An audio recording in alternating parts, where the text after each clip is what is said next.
Mais d'abord, direction une ville qui ne connaît pas la crise, avec un taux de chômage au plus bas, des usines qui ouvrent et qui créent des emplois. Tanger a de quoi faire pâlir les capitales européennes. Son arme de développement massif, c'est son port, créé il y a 5 ans. Aujourd'hui, les conteneurs qui y transitent se comptent par millions. Et la ville n'en finit pas d'imaginer son futur, avec en projet un nouveau port de plaisance et un terminal pour les bateaux de croisière. Tanger, le miracle marocain, c'est un reportage de François Bombard et de Ludovic Moreau.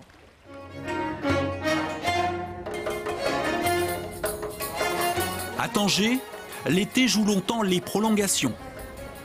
Sur les plages, les habitants de la ville ont remplacé les touristes. À quelques kilomètres de l'Espagne et d'une Europe en crise, la population semble ici garder le sourire. Car d'un point de vue économique, Tanger va bien, très bien même. Les raisons de sa bonne santé sont d'abord à chercher à l'est, à une 50aine de kilomètres. C'est là qu'est né le port de Tanger Med en 2007.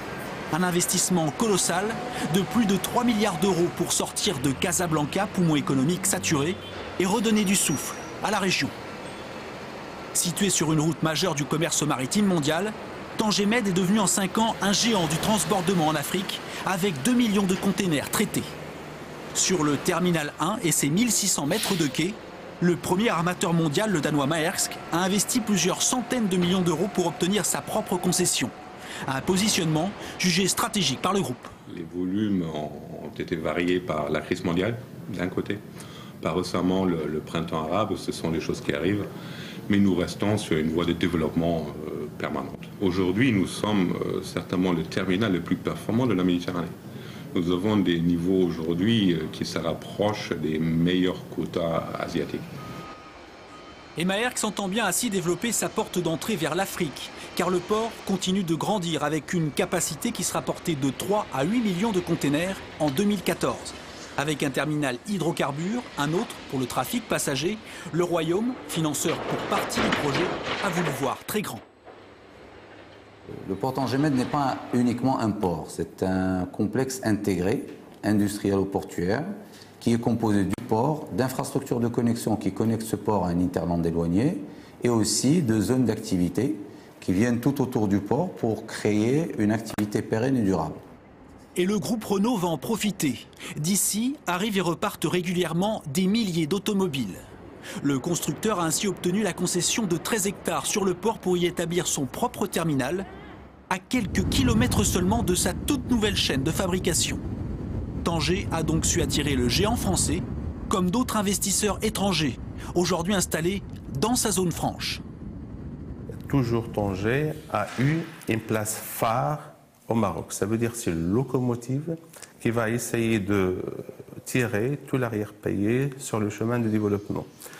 On l'a doté de tous les investissements structurants, que ce soit en industrie, que ce soit en recherche, que ce soit en finance, que ce soit en route, en autoroute, au chemin de fer, et ainsi de suite. Et bien, quand vous avez les infrastructures, les investissements, ils suivent. C'est normal. L'industrie se développe et la ville crée des emplois. Ici, personne ne semble ressentir encore les soubresauts de la crise européenne. Dans le quartier populaire de la Médina, tous les habitants sont unanimes. Tanger est en bonne santé économique. Tous les gens que je connais ont un travail. Il y a beaucoup d'usines qui ont ouvert et le chômage est vraiment très rare à Tanger. Nous n'avons rien ressenti de la crise. De toute façon, nous mangeons bien, nous buvons bien et vive le roi. Au Maroc, toujours, on a la même chose. On ne sait pas de l'économique, c'est haut, en bas. Pour nous, c'est la même, ça fait 60 années. Toujours l'économique comme ça. Dans le secteur immobilier, là aussi, les promoteurs ont investi, au niveau industriel, mais pas seulement. Après s'être fortement développé ces dernières années, le secteur du luxe a toutefois quelque peu ralenti. Mais pour les professionnels, le problème est ailleurs, dans la pénurie de logements pour les classes moyennes, en augmentation dans la ville. Le logement pour la classe moyenne n'est pas chose courante à Tanger et les professionnels sont en train d'étudier actuellement avec l'État la possibilité d'introduire dans la loi de finances de 2013 des encouragements pour inciter les promoteurs immobiliers à aller vers ce créneau et à répondre à cette demande qui est très importante sur Tanger. Aujourd'hui, Tanger entend bien poursuivre son extension. Au pied de la Médina, ont débuté d'autres travaux d'ampleur avec la reconversion du port de la ville. Ici, 700 000 mètres cubes de sable au total vont être extraits pour construire un bassin de plaisance de 1000 anneaux. Dans notre projet, donc, on va essayer de ramener la limite de l'eau à sa limite d'antan. Donc l'eau arrivée jusqu'au boulevard Mohamed VI. Donc actuellement, on a essayé de draguer le bassin pour ramener la limite de l'eau jusqu'à sa limite initiale. Et donc tout le sable qu'on a dragué, donc il y aura une partie qu'on va redéployer sur les parties dégarnies de la plage de Tanger.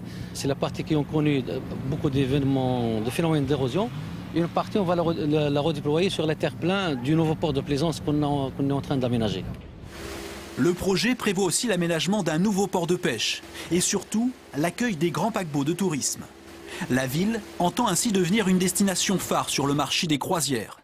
Partant pratiquement de zéro, elle espère attirer 300 000 croisiéristes en 2016, 750 000 en 2020. Le projet apporte beaucoup de points positifs à la ville, beaucoup d'espaces publics. 30 hectares sur les 80 hectares du port sont dédiés à des espaces publics. Beaucoup d'équipements culturels, donc un musée, un palais des congrès que la ville n'a pas, et également un multiplex cinématographique. Une offre hôtelière également, 1600 lits.